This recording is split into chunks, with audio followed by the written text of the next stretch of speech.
Assalamualaikum warahmatullahi wabarakatuh. Sahabat nasihat berkah semuanya. Semoga kita senantiasa mendapat bimbingan Allah menuju jalan yang lurus dan dalam keadaan sehat walafiat. Amin ya robbal alamin.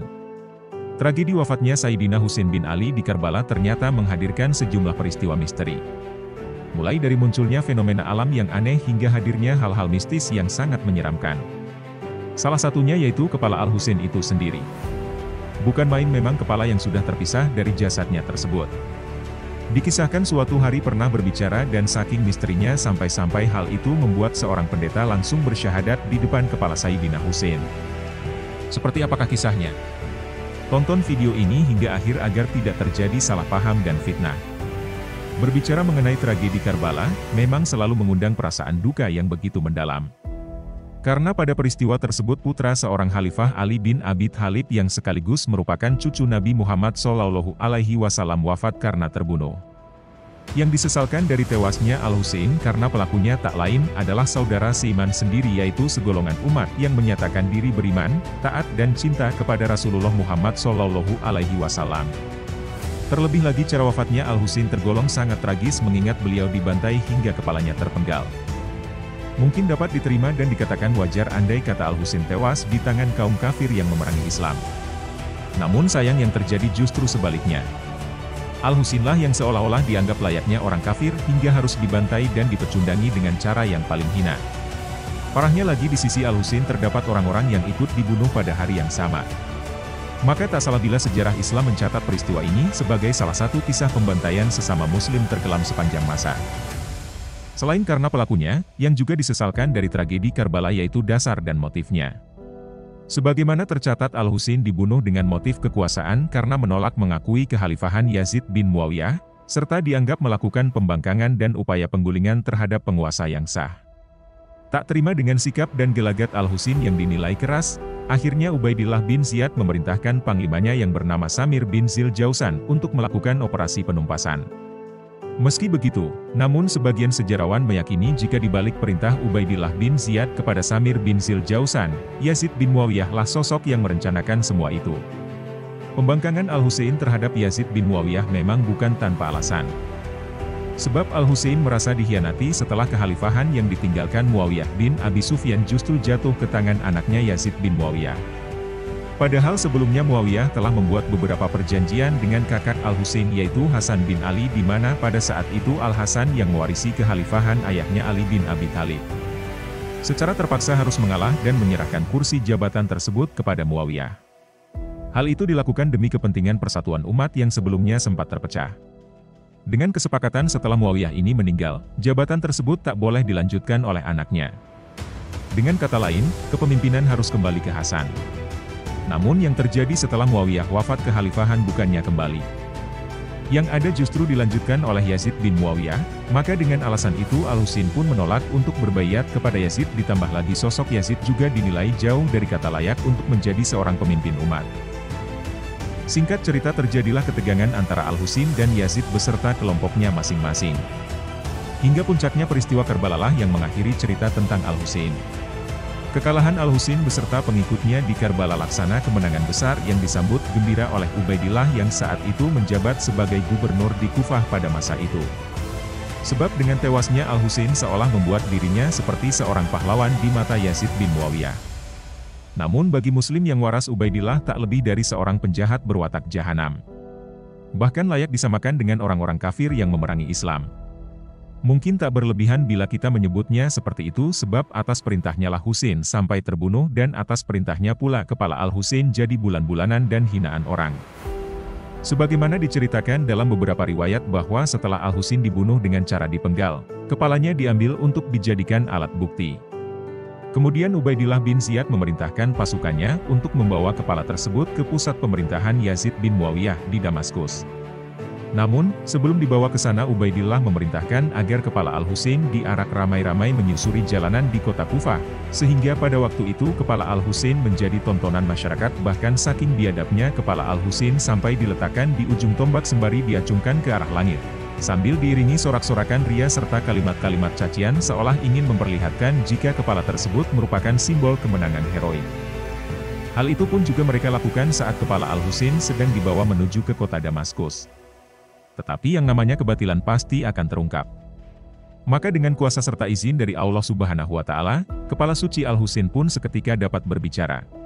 Dalam berbagai riwayat disebutkan kisah berbicaranya kepala Al-Husain terjadi saat pasukan Ubaidillah bin Ziyad sedang menempuh perjalanan panjang dari Kufah ke Damaskus, tepatnya ketika mereka mampir di sebuah tempat dekat dari biara. Kebetulan di biara tersebut ada seorang pendeta alim beserta pengikutnya yang menetap di sana, sehingga keberadaan rombongan pasukan dapat disaksikan secara jelas. Sebagaimana dikisahkan bahwa pada hari itu pasukan pembawa kepala Al-Husain tengah melakukan pesta semalaman suntuk. Seperti biasanya mereka menancapkan kepala Al-Husain dengan menggunakan tombak sambil duduk mengelilingi kepala tersebut. Saat asik-asikan berpesta salah seorang di antara mereka tiba-tiba menyaksikan ada sebuah tangan keluar dari tombak dari biara itu. Misteriusnya tangan itu menghampiri sebuah dinding lalu menuliskan pesan kalimat, "Apakah umat yang membunuh Al-Husain masih mengharap syafaat kakeknya pada hari perhitungan?" Menyaksikan hal demikian para pasukan pun sontak merasa ketakutan. Namun karena penasaran, di antara mereka ada yang berupaya menghampiri tangan misterius tersebut. Begitu ingin dihampiri, tangan itu pun seketika menghilang. Tapi saat pasukan kembali ke tempatnya, tangan itu muncul kembali dan menuliskan kalimat lagi. Tangan misterius itu menuliskan kata-kata tidak demi Allah, tiada pemberi syafaat bagi mereka-mereka pada hari kiamat berada dalam siksaan yang dahsyat. Kemudian tangan itu menulis lagi. Mereka telah membunuh Husain secara aniaya. Keputusan mereka bertentangan dengan Al-Quran. Karena tak tahan dengan peristiwa itu, para pasukan lantas menghentikan pesta mereka, sambil cepat-cepat mengamankan kepala Al-Husain dan memasukkannya ke dalam sebuah kotak. Lalu mereka pun kembali ke tempat istirahat mereka masing-masing. Sementara saat waktu memasuki tengah malam, ada seorang pendeta di biara itu yang mendengar adanya suara orang yang meratap. Selain itu dia juga mendengar suara seseorang yang sedang bertasbih. Karena penasaran sang pendeta itu lantas menengok dari bilik jendela. Betapa kagetnya sang pendeta saat ia melihat pancaran cahaya dari langit turun menerangi sebuah kotak yang tak jauh dari tempatnya. Yang membuatnya tambah terkejut, pendeta itu juga mendengar suara orang yang mengucap salam yang berasal dari cahaya tersebut. Hingga pada akhirnya sang pendeta pun berniat untuk mencari tahu apa isi dari kotak aneh misterius itu. Ketika waktu memasuki waktu pagi, sang pendeta segera keluar dari biara lalu mendatangi para pasukan itu.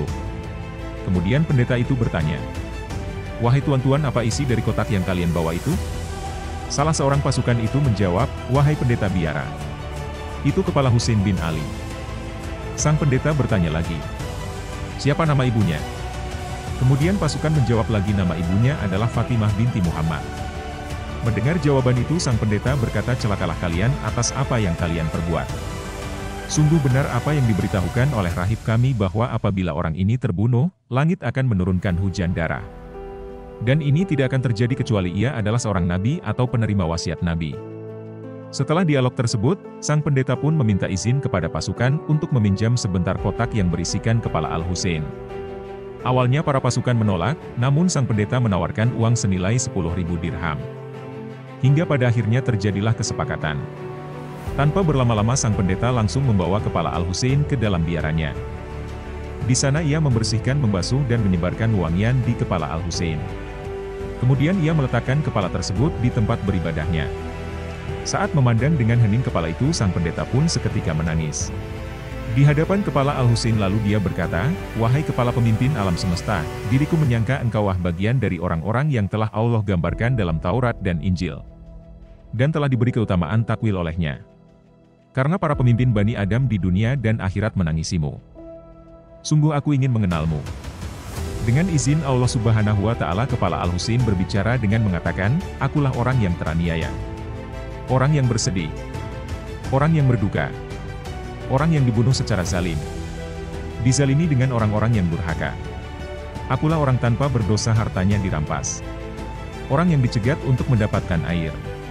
Akulah orang yang diusir dari keluarga dan negerinya." Dengan perasaan terguncang, sang pendeta berkata, "Demi Tuhan, wahai kepala suci, jelaskan tentang dirimu lagi." Kepala Al-Husain menjawab, "Aku adalah putra Muhammad Al-Mustafa, putra Ali Murtado, putra Fatimah Az-Zahra, putra Hadijah Kubro, putra Urwatul Wutsko. Aku adalah syahid Karbala. Orang yang terbunuh di Karbala. Teraniaya di Karbala. Kehausan di Karbala. Mendengar jawaban kepala Al-Husain, sang pendeta terhening dalam tangisannya. Dalam suasana menyayat hati itu sang pendeta berkata, "Wahai Kepala Suci, kapanpun engkau bertemu dengan kakekmu, berilah kesaksian bahwa aku telah mengucapkan syahadat dan masuk Islam di hadapanmu." Singkat cerita sang pendeta pun akhirnya pergi meninggalkan biara itu dan melanjutkan hidupnya sebagai seorang muslim. Wallahu a'lam bishawab. Semoga kisah ini bermanfaat, berkah dan bernilai ibadah. Yang benar datangnya dari Allah Subhanahu wa Ta'ala. Hilaf atau keliru itu datangnya dari saya pribadi sebagai manusia biasa. Sampai ketemu di kisah-kisah seru yang penuh makna selanjutnya. Wassalamualaikum warahmatullahi wabarakatuh.